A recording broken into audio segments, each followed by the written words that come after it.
За hi guys, Beijing-ийн 5 үнний 12 сая 650 мянган төгрөгийн аяллыг хэрвээ та өөрөө төлөвлөх юм бол 7 сая 510 мянга буюу 5 сая 150 мянган төгрөгөөр хямдруулж чадна гэвэл та идэх үү? За тэгвэл би танд яаж гэдгийг харуулъя.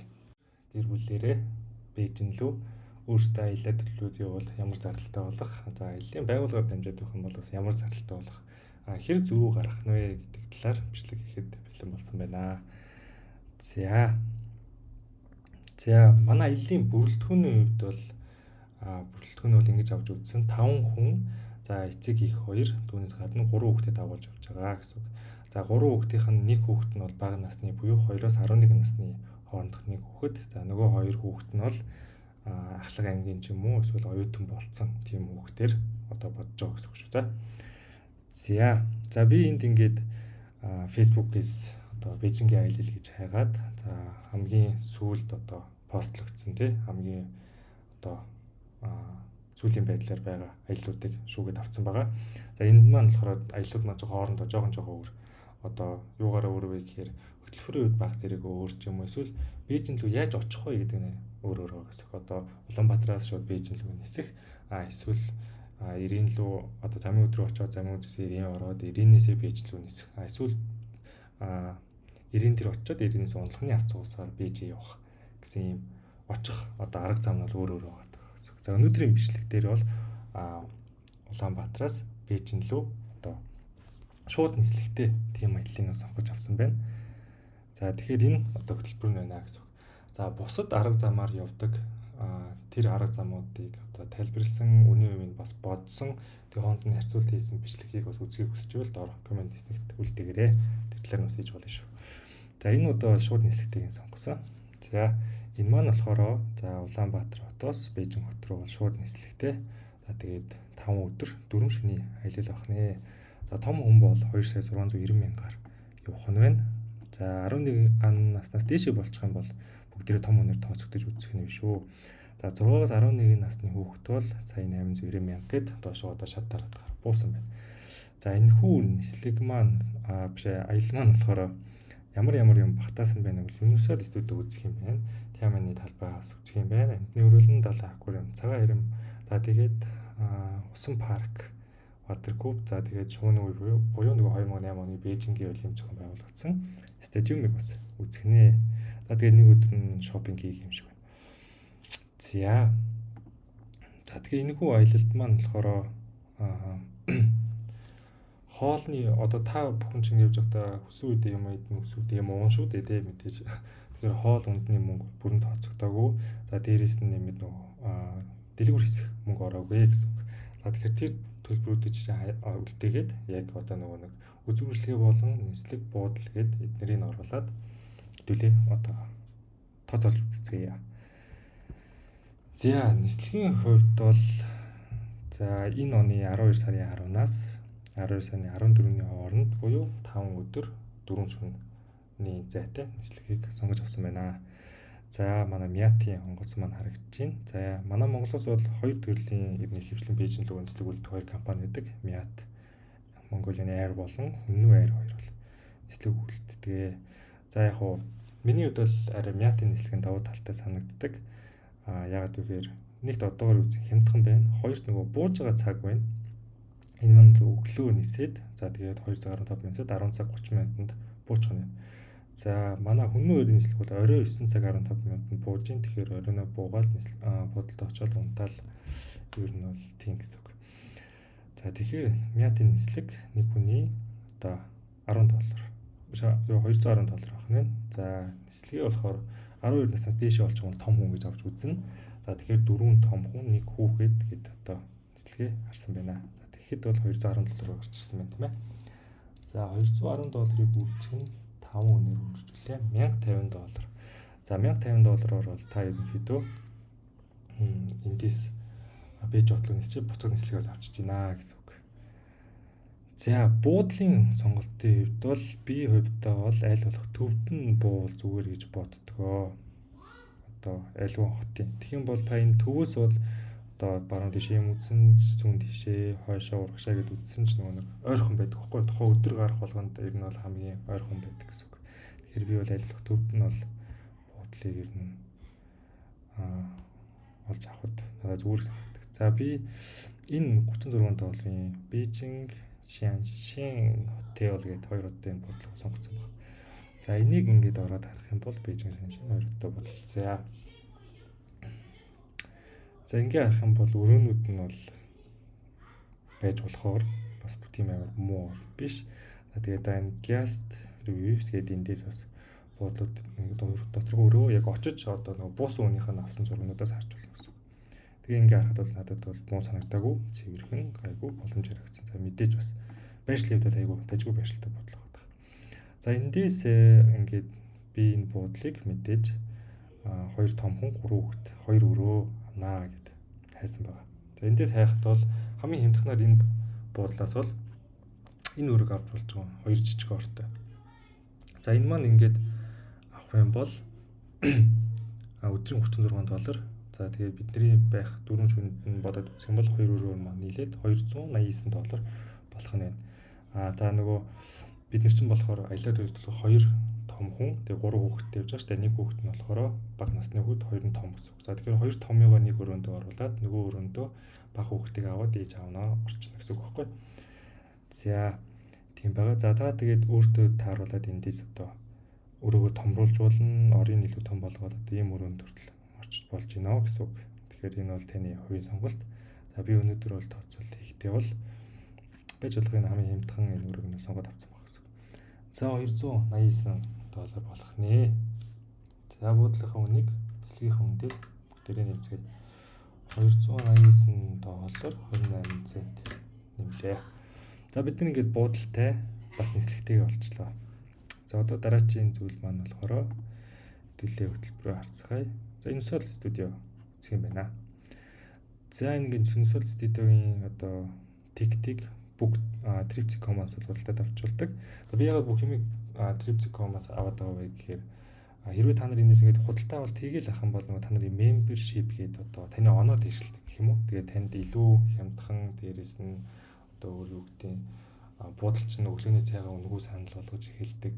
Та төлбөр бас тодорхой буцаа олголт авдаг. Тэр буцаа олголтоо илүү ихийг авах боломжтой болдог гэсэн. Тийм учраас ингэж харуулдаг байгаа шүү. Олон жил гэр бүлтэйгээ аялах байгаа хүмүүс бол ер нь бол энийг ингээд нэг платформ ашиглаад яах нь танд илүү ирээдүйд давуу талууд олгодог гэсэн. За буцаад аяллахаа маршрут руу орвол хэдүүл Universal Park үзэж байна. За Universal Park-ийн том үнийн хувьд бол $53.75 цент байдаг байна. Нэг хүний хувьд бол за хүүхдийн хувьд бол $42.7 цент байдаг байна. За ингээд 3 хүүхдээр 2 том хүнээр бодоод хариуг нь харах юм бол энэ дээр би одоо бодоод тавьсан байгаа. $233.71 цент болдог байна. За окей. За ингээд Universal Park-ийнхаа тик төлөө зардал дээр нэмжлээ. За дараа нь болохоор Tiamini талбай үзнэ гэсэн байна. За энэ талбай бол үнэнгүй байдаг. Очоод ерөнхийдөө үзчихдэг. Тийм. Энэ дээр бол мөнгө гаргахгүй байна. За амтны үрээлэн 70 аквариум хоёр маань бол нэг газар хоёлаа байдаг. За энэ байна. За энийг бас ингээд Tripsy.com-аас авч болох нь. За амтны үрээлэн амтны үрээлэн аквариум хоёр тийм ээ. Аквариум хоёр маань болохоор хоёулаа нийлээд тэгээд дээр нь нэмэх нь нэг удаа загас хооллох. Одоо тийм юу өгдөг. Загасны хоол юм уу? За ингээд нийлэхээрээ нэг хүний $24 3 цент болдог байна. За энд маань болохоор том хүн болон жижиг хүн гэдэг сонголт бол байхгүй. Тэгэхээр $26 3 центээр одоо 5 хүнд үржүүлээ болчихсон. За ингээд 5 хүнээр бодож үзэх юм бол $130.15 болох нэ. За энийг зардал руу нэмчлээ. За дараа нь бид нар юу үзэх вэ? За усан парк үүснэ гэсэн байна. Цагаан ирмэ үзэх юм байна. За цагаан ирмэ усан парк хоёрыг сүүлд нь за одоо угсаа яах юм бэ дөө? Усан парк шууны үр хоёр руу орч. Цагаан ирмэ дараа нь болъё. За одоо энэ болохоор ингээд шууны үр гэдэг нь болохоор 2008 оны Бээжинг олимпик зохион байгуулсан стадиум болж байгаа. За энэ стадиумыг орж үзэн яг энэний хажууд маань болохоор одоо юу маань байдаг. Усан парк маань байдаг. Одоо энэ харагдаж байна. Усан парк нь бол энэ. За энэ болохоор 2008 оны Бээжинг олимпик зохион байгуулсан стадиум гэсэн үг. За тэгэхээр за эндээс ингээ харах юм бол шууны өр стадиумыг үзэхэд бол том хүн $13.79 төлөх нэ том хүний хувьд. За хүүхдийн хувьд бол $10.98 төлөх нэ. За эндээс ингээ харах юм бол students гэж байгааз. За энд бол манай хүүхдүүд бүгдээр орчихно гэсэн үг. За ингээд харах юм бол $60.52 стадиум үзэхдээ зарцуулсан байх нэ бид нар. За үүн дээр одоо нөгөө нэг аквариум маань орж ирнэ гэсэн үг. Манай энэ аквариум орж ирнэ гэсэн үг. За аквариум болохоор улирлын чанартай нэгт ажилдаг. За хоёр дээрээс нь тухайн өдрөөсөө хамаарат үнэ $200-оос $160 хооронд өөр байдаг. За тэгэхээр $200 нь бүгдээрээ. За $260 нь бүгдээрээ бодоод үзье. Энэ дээр би бодсон байна. За $260. За тэгээд 500 үржүүлж байгаа Монгол руу өргүүлж байгаа шүү. За тэрийгээ 5 өнд үржүүлсэн байна те. 5 өнөөр үржүүлээд за тэрийгээ $3,580 буюу доллартай хуваасан байна. За ингээд яагаад доллар болгоод байна вэ гэхээр бид нөгөө нийт зарлаа доллараар одоогор тооцоолоод байгаа учраас доллар болгож байгаа шүү. За ингээд 5 өний хувьд бол $181 болох нь. Тэр нь бол энэс хямдхан байгаа. Яагаад гэвэл очих үед нөгөө хүүхд илүү хямдхан ордог байхгүй том үнэтэй харьцуулбал. Энэ бол том үний тэгээд тухайн өдөр нь хамгийн одоо үнэтэй өдөр нь таарцангаар бодж үзэж байгаа гэсэн үг шүү. За тэгэхэд л $181 болох. За энийгээ шууд 181-ээр нь $181-ыг нэмлээ. За одоо биднэрт ганцхан цагаан ирэм үлдлээ. За цагаан ирэм маань болохоор энэ байна. Badaling Great Wall гэдэг. Энэ маань болохоор Бээжинтэй хамгийн ойрхон нь байгаа очиж үзэхэд тэг мэдээж байгалийн хөвчг сайгүй гоё. Ер нь бол бүх одоо логистик те дээшээ гарах доошоо бох бүх юм зохицуулсан байдаг. Хурдны галт эргээр очиулдаг, автобусаар очиулдаг. За тэгэхээр энийг үнэн бодож үзцгээе. За энд бол том жоох хүүхэд гэдэг үү санагдчихээн. Тэгтээ яг энд бол томны тикет гэдэг тавьчих. Тэгтээ энд ингээ хайгаар жоох хүүхдийн тикет гэж байхгүй байхгүй. Тэгэхээр энэ хамаагүй гэсэн. За эндээс энэ сонголтоор намнаа. Энэ сонголтод юу багтаж байна вэ гэхээр том үний одоо нэг хүний admission ticket буюу одоо нөгөө нэвтрэх одоо тий тикет гэсэн үг шүү дээ. Нэвтрэх тасалбар. За үүнтэй цуг нөгөө цагаан ирмэлгөө гардаг кабел кар байгаа. Бид нар кабел караар гараад бусад кабел караар буудаг байхгүй. Бууж ирдэг. За тэр маань дээшээ гарах доошо буугнаас нийлцсэн гэсэн. За ингээд нэг хүний $24.63 болж байгаа юм. За энийгээ 5 дөржүүлээд үзэх юм бол $123 $123.15 болж байна. За одоо нэг л үлдсэн төлбөр байгаа. За тэр ямар төлбөр вэ гэхээр юугаа яаж Бээжингээс одоо цагаан ирэм дээр очих вэ гэдэг төлбөр гэсэн үг. За тэхийн тулд танд биш тэ энэ аппликейшн хэрэгтэй. Railway 123 тэг 6 гэдэг аппликейшн хэрэгтэй байна. За энд ямар юмнууд зарагддаг аппликейшн юм бэ гэх юм бол хятад доторх бүх хурдны галт иргэний тасалбар зарагддаг аппликейшн байгаамаа. За энэ нь болохоор үнэ нь бол 1 хэвийн байдаг. Тэгэхээр би бол 11 сарын 24 бичлэг хийж байгаа маргааш өдрөө сонгоод авчиж. За энэ бол альч өдөр байсан. Үнэ нь бол яг адилхан байдаг гэсэн үг. За Күнхэ гэдэг маань болохоор Бээжин дотор байдаг. Одоо хурдны галт иргэний зогсоол гэх юм уу? Манайхаар бол одоо Dragon Center ч юм уу, багзаал ч юм уу. Ер нь бол манайхаар бол одоо багзаал гэсэн үг юм да. За тэгээд энэ нэг урт ятдаг үг шүү дээ. Badaling Changcheng гэдэг. Энэ нь болохоор нөгөө манай цагаан ирэм байж байрлаж байгаа газрын бодол гэсэн үг. За урдны галт иргэр бол ерөнхийдөө яг энэ одоо энэ тикетийг сонгоо явах юм л дээрээс 20 минут явал очих нь. За бус өөр ингээд цагаар тус явдаг. За энэ ингээд доош өгөх юм бол ингээд орой байгаа өдөр мөдөр. Тэгээ зарим нь 34 минут явж гин, тэгээ ингээд 37 янз явж байгаа. За тэгэхээр энэ өглөө эрт яваад үзчихье гэж бодъё. За энэ ингээд 20 минут явж очих юм байна. 21 явна болох нэ. За 21 явныг хэдүүлээ. 21 явна. За 5 үнээр үрчиж. За энэ маань нэг талын тикет гэсэн үг. Тэгэхээр хэдүүлээд буцаж ирэх тикет хэрэгтэй. За тэгэхээр хоёр дахь үржүүлээд за 210 явна. 210 явнаар буцаж ирэх тикет авч байгаа гэсэн. За энийг үржих нь 500. За тэгээ мэдээж хуваах нь 3580 буюу долларын ханшиг гэсэн үг шүү. За ингээд доллар руу 210 йенийг доллар руу юаныг доллар руу за энэ буруу учлаа шүү.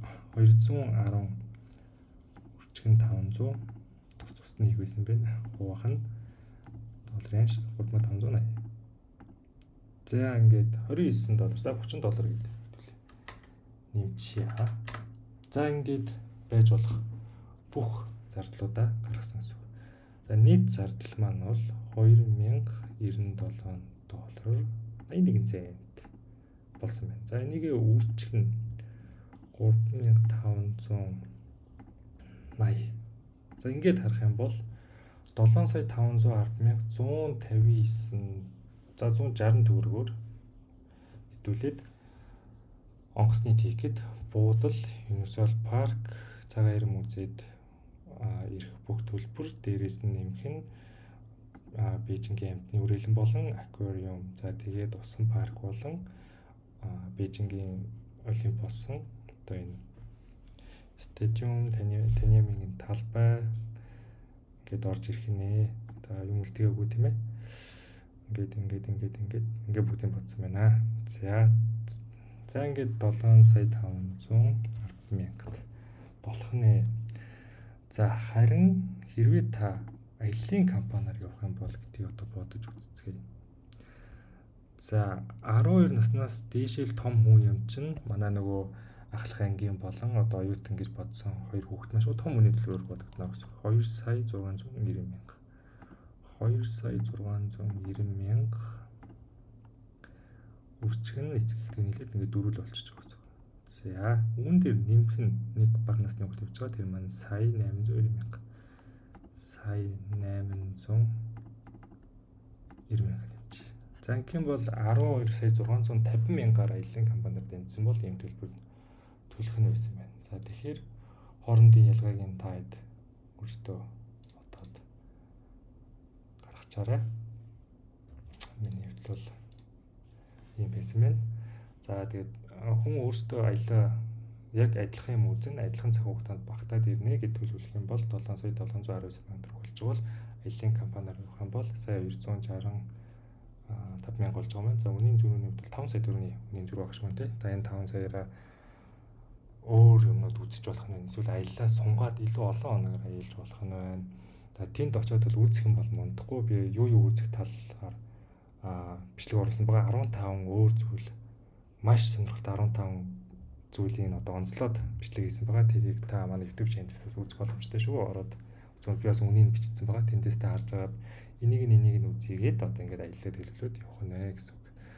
За би энэ аяллаа компаниг бол одоо ямар нэгэн байдлаар тий буруу шахах гэсэнгүү. Яагаад гэвэл мэдээж та нарыг дагалдаад нэг хүн явна. Тэгээд дээрэс нь чинь бас ашигтай ажиллах хэрэгтэй тийм ээ. Тэгэхээр бол ийм үнийн зөрүү гарч байгаа хаа гэж бодож байна. Яг хүн өөрөө аяллаа төлөвлөөд явах юм бол ямар том даваа талтай вэ гэдгийг л харуулах зорилготой бичлэг хийсэн шүү. За тэгээд дахиад нэг юм давтаж хэлэхэд та өөрийн сонгосон аяллаа платформоо ашиглах тусам аяллаа платформ чинь танд илүү одоо сонголтууд гаргаж өгдөө шүү. Тэ нислэгийг арай амтхан гаргаж өгнө. Буудлыг арай амтхан гаргаж өгнө. Үзүр үйлчлэгийг арай амтхан гаргаж. Мэдээж бүр өмцөн бол амьдрахгүй те. Ингээл нэг 5%, 3%, 2% гэж хямдраад байдаг байхгүй. Тэр чинь ингээд олон аялаад ирэхийн хэрээр бол ингээд цугларсаар бас хөөрхөн мөнгө хэмцэн байдаг. Нэг удаагийн аяллаар бол угсаа тавилгатай хэмж чадахгүй шүү дээ. Олон удаа явж ижил тэгж байгаа гэсэн. За тэгэхээр энэ удаагийн бичлэг минь таалагдсан бол лайк болон subscribe дараарай. За тэгээд хэлсэнчлэн ямар улсын ийм аяллыг Монголын аяллаа компаниудын хөтөлбөртэй харьцуулж үзмээр байна. Тэр хотынхоо нэрийг доор нь бичээрэй. Сингапур байж болно, Шанхай байж болно, Сөүл, Токио гэдэг. Би хувьд бол Азаар бол нэлийн аялсан. Тэгэхээр туршлага дээр өөрхөн туршлага дээр үндэслээд ингээд бол үнийн зөрүүнүүдийн танад гаргаад өгч болох чаднаа. Дээрээс нь тухайн улс очиж юу үзэх вэ гэдгийг бас үн тариавт нь оруулъя гэж бодож байгаа. Одоор бол манай channel дээр дөнгөж хэлж байгаа учраас үгүй Бээжингийн очоод юу үзэх вэ гэсэн 15 газрын болон үн тариф хоорондын ялгаа алинд нь очвол зүгээр вэ энэ 15-аас тий та өөрийнхөө зав цагаандаа зарцуулаад одоо төлөвлөж болно гэсэн үг. За тэгэхээр бай амжилт хүсье. Өөрийнхөө аяллыг өөрөө төлөвлөвөл